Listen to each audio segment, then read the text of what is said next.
ایمان نے گاڑی کو بڑھتے دیکھ کر بے اختیار احتجاج کیا تو ولید نے جواباً اسے بے حد خاص نگاہوں سے دیکھا۔ نہیں چل سکتی تو ہم ہیں نا، بخوشی اٹھا لیں گے آپ کو۔ ایمان اس کی نگاہوں کی بہکتی چمک پہ اسے ڈھنگ سے گھور بھی نہ سکی۔ آپا کا گاؤں بہت خوبصورت ہے، میں یہاں کچھ یادگار وقت گزارنے کا متمنی تھا۔ سیاہ تارکول کی سڑک پر ہوا خشک پتے اڑا رہی تھی، وہ انہی خشک پتوں کو روند کر چلتا ہوا مزے سے بولا۔ سڑک کے دونوں جانب کھیت تھے، وہ سڑک کنارے سفید پھولوں کے جھنڈ کو دیکھ کر رک گئی اور جھک کر کچھ پھول توڑ کر مٹھی میں قید کر لیے۔ موڑ مڑتے ہی سنبل کے درختوں کا سلسلہ تھا، بھیگی ہوا کی شرارت سے لمبے درخت ذرا سا جھکتے اور روئی کے سفید گالوں سے فضا بھر جاتی۔ ایمان نے مبہوت ہو کر روئی کے ان گالوں کو دھیرے دھیرے زمین پر اترتے دیکھا تھا اور ولید حسن نے اس نازک بے حد حسین لڑکی کو۔ ایمی! وہ ہنوز اسی منظر میں گم تھی جب ولید حسن نے اسے پکارا۔ جی وہ چونکی اور سوالیہ نگاہوں سے اسے تکنے لگی۔ وہ دیکھو ادھر۔ اس نے اونچی نیچی پگ ڈنڈی کی سمت اشارہ کیا جو شہتوت اور سفیدے کے درختوں کے بیچ سے گزرتی نہر تک جا رہی تھی۔ آؤ دوڑ لگاؤ بھائی، جو پہلے نہر تک پہنچا وہی ونر، ٹھیک ہے؟ اس کے لہجے میں بچوں کی سی معصومیت اور جوش تھا۔ ایمان نے نہ چاہتے ہوئے بھی حامی بھر لی۔ اوکے سٹارٹ، 1 2 3 گو۔ ولید نے اسے دیکھتے ہوئے کہا اور اگلے ہی لمحے دونوں بھاگ پڑے تھے۔ ولید تمام تر کوشش کے باوجود اس سے پہلے ریلنگ اسٹینڈ تک نہیں پہنچ سکا، جبکہ اس کا سانس بھی پھول چکا تھا۔ میں جیت گئی، میں جیت گئی، وہ بچوں کی طرح اچھل اچھل کر تالیاں بجاتے ہوئے ہنس رہی تھی۔ ولید نے رک کر اس کے اس انداز کو بہت دلچسپی سے دیکھا تھا۔ اس کے دل کی بے ایمان ابھرتی دھڑکنوں نے اسے شرارت پر اکسایا اور اس نے آگے بڑھ کر ایک دم سے بازوؤں میں لے کر گھما ڈالا۔ تم ہنستی اچھی لگتی ہو، ہمیشہ ہنستی رہنا۔ وہ اس پہ جھک کر بے حد شوخی سے گنگنایا۔ اس کی چمکدار آنکھ میں بلا کی شرارت تھی۔ ایمان کا چہرہ کچھ غصے کچھ شرم سے سرخ پڑا تھا۔ حیا کے غلبے اور لمس کی میٹھی میٹھی دہکتی ہوئی مدہوشی اپنی جگہ تھی، مگر اسے ولید کی یہ جسارت خفت زدہ کر رہ گئی تھی۔ ہٹے چھوڑے، آپ کو شرم نہیں آتی ہے؟ زبردستی اس سے الگ ہو کر وہ بے ترتیب دھڑکنوں پر بمشکل قابو پاتے ہوئے لرزتی آواز میں بولی۔ جس نے کی شرم اس کے پھوٹے کرم۔ وہ جواباً اسی ڈھٹائی سے اس کی آنکھوں میں جھانک کر وارفتگی سے بولا۔ میں ان لمحات کو یادگار، حسین اور خوبصورت بنا دینا چاہتا ہوں ایمی، تاکہ جب ہم بوڑھے ہو جائیں تو پھر اپنے بچوں کو یہ قصے سنا کر خود بھی محفوظ ہوں اور انہیں بھی کریں۔ دھیما، جذباتی، بے قابو سا لہجہ ایمان کو کانوں کی لوؤں تک سرخ کر گیا۔ یہ بچی کہاں سے آ گئی بیچ میں، حد ہے بھائی۔ وہ بے طرح جیوتی جذبت سی ہوتی اس سے نظریں چرا کر ادھر ادھر دیکھنے لگی۔ میں بھی بڑھاپے کی بات کر رہا ہوں، ابھی کی نہیں۔ ویسے میں بچوں کے بعد بھی تمہیں یوں ہی چاہتا رہوں گا۔ وہ ایک شعر سنا ہے تم نے؟ مان وہ رک کر سر کھجانے لگا جیسے ذہن پر زور ڈال رہا ہو۔ میں وہ عاشق ہوں جو اپنے بچوں سے حسد کرتا ہے، اپنی ماں سے لپٹ جاتے ہیں جب وہ پیار کے ساتھ۔ اس نے بڑے ہی شوق و شنق سے انداز میں شعر پڑھا تھا، پھر اسے دیکھ کر ایک آنکھ دبا کر بولا تھا۔ ایسے ہی شوہر ثابت ہونے والا ہوں میں تمہارے لیے۔ بہت شکریہ جناب، اب گھر چلیں، آپ انتظار کر رہی ہوگی۔ وہ اس کی رومانٹک موڈ سے خائف کترائے ہوئے انداز میں بولی تو ولید نے منہ لٹکا لیا تھا۔ ابھی تو جان چھڑا رہی ہو نا مجھ سے، کبھی سر پہ ہاتھ رکھ کر یاد کرو گی مجھے؟ کیوں، آپ کہیں تشریف لے جانے والے ہیں کیا؟ ایمان کو اس کی بات چبھی تھی، جبھی نخوت سے کہہ ڈالا۔ ہاں جانا تو ہے۔ وہ جیسے ایک دم سنجیدہ ہوا۔ ایمان نے قدرے چونک کر اسے دیکھا تھا اور وہ مضطرب ہو اٹھی۔ کہاں جانا ہے آپ کو، بتائیے؟ یار ابھی تو نہیں جا رہا، بتا دوں گا۔ وہ جیسے صاف ٹال رہا تھا، بلکہ اپنے منہ سے پھسل جانے والی بات پہ خود کو کوس رہا تھا۔ جانا کہاں ہے ولید، بتائے مجھے ابھی اسی وقت۔ ایمان نے بے اختیار اس کا بازو پکڑ کر روکا۔ وہ یوں گہرا سانس بھر کے رہ گیا، گویا ہار مان لی ہو۔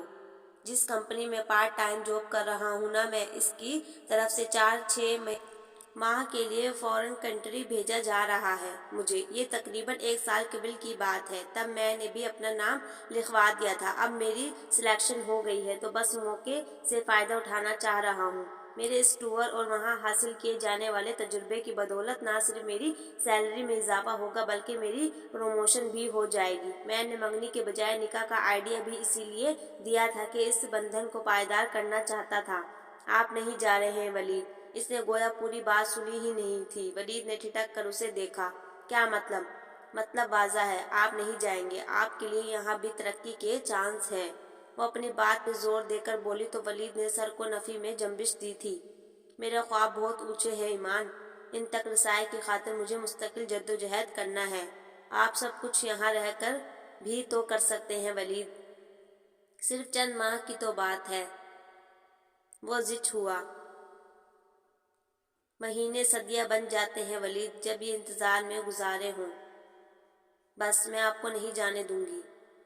اس کا لہجہ دو ٹوک اور قطعی تھا۔ ولید نے ہونٹ بھینچ کر اسے دیکھا تھا، پھر نرمی سے بولا، اچھے بچے ضد نہیں کرتے۔ میں بڑی ہو چکی ہوں، اب بچی نہیں ہوں۔ وہ نروٹھے پن سے بولی تو ولید ہنس پڑا۔ اوکے، اچھی بیویاں ضد نہیں کرتی، اب ٹھیک؟ ولید بحث مت کریں، میں کہہ چکی جو مجھے کہنا تھا۔ اس نے اب کے کسی قدر غصے سے کہا تو ولید کو بھی تاؤ آ گیا۔ تم بھی ضد مت کرو، مجھے جانا ہے اور ہر صورت جانا ہے، انڈرسٹینڈ؟ اس نے کسی قدر برہمی سے کہا اور قدموں کی سپیڈ بڑھا دی۔ ایمان اس سے پیچھے رہ گئی تھی۔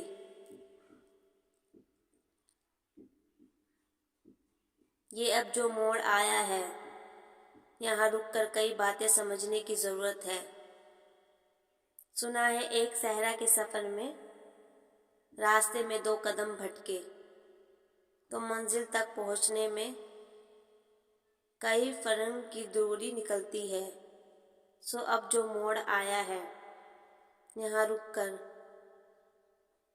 کئی باتیں سمجھنے کی ضرورت ہے۔ وہ تب سے بے حد خاموش تھی، گمسم، حیران، پریشان۔ فضا کو تو اس کی کیفیت نے پریشان کر ڈالا۔ آپ اور عاقب الگ وجہ پوچھتے رہے۔ وہ ہوں ہاں کر کے چپ ہو گئی۔ ولید البتہ نارمل تھا، ویسے ہی شوق، جملے ویسے ہی ہنسی مذاق اور پرجستگی۔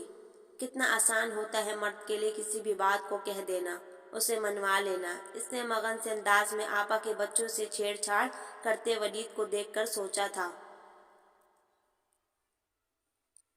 تم نے کچھ کہا ہے ایمان سے؟ عاقب کے سوال پہ وہ صاف منکر ہو گیا تھا۔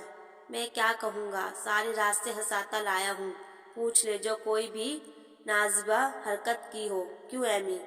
اسی بہانے ولید کو بھی اسی سے براہ راست بات کرنے کا موقع ملا تھا۔ مسکرا کر اس کی آنکھوں میں جھانکا مگر ایمان نے کوئی تاثر دیے بغیر نگاہ کا زاویہ بدل ڈالا۔ عاقب کو جیسے اپنی بات کا ثبوت مل گیا۔ جبھی ولید خسیاہٹ کا شکار ہوتا سر کھجانے لگا تھا اور دعوت سے واپسی پر جب آپا نے انہیں تحائف دے کر رخصت کیا تب تک ولید کی بھی تمام خوش مزاجی جیسے مفقود ہو چکی تھی۔ اب ترتیب صحیح نہیں رکھنی ہے کیا؟ ایمان کو پچھلی سیٹ پہ فضا کے ساتھ بیٹھتے دیکھ کر عاقب نے شرارت سے کہا تھا۔ فضا آگے نہیں آئے گی عاقب بھائی، آپ گاڑی چلائیں، جیسے بیٹھنا ہے بیٹھیں ورنہ مرضی ہے۔ وہ نروٹھے پن سے بولی تو ولید گہرا سانس کھینچ کر دروازہ کھول کر بیٹھ گیا۔ کوئی ضرورت نہیں ہے مجھ پر آئندہ سیٹ کرنے کی، وہ بھڑک کر بولی تھی۔ ولید کا بڑھا ہوا ہاتھ اسی زاویے پہ ساکن ہو گیا، چہرے پہ ایک رنگ سا آ کے گزر گیا۔ عاقب نے مسکراہٹ چھپائی تھی جبکہ فضا الجھن زدہ نگاہوں سے اسے دیکھ رہی تھی۔ ولید نے ایک کیسٹ سلیکٹ کی اور ٹیپ آن کر دی۔ مجھے تم چپکے سے ایسے جب دیکھتی ہو اچھی لگتی ہو، کبھی زلفوں سے کبھی آنچل سے جب کھیلتی ہو اچھی لگتی ہو۔ وہ ناچتا ساتھ ساتھ گنگنانے لگا۔ ایمان کا پارا چڑھ رہا تھا مگر ہونٹ بھینچے ضبط کرنے لگی۔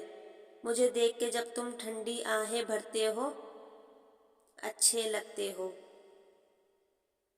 مجھ کو جب لگتا ہے تم مجھ پہ ہی مرتے ہو اچھے لگتے ہو۔ تو میں اے مہرباں ساری ہے خوبیاں، بھولا پن، سادگی، دلکشی، تازگی، تم ہوتے ہم نشی میں ہوتی اور ہنسی، تعریف جو سن کے تم شرما جاتی ہو اچھی لگتی ہو۔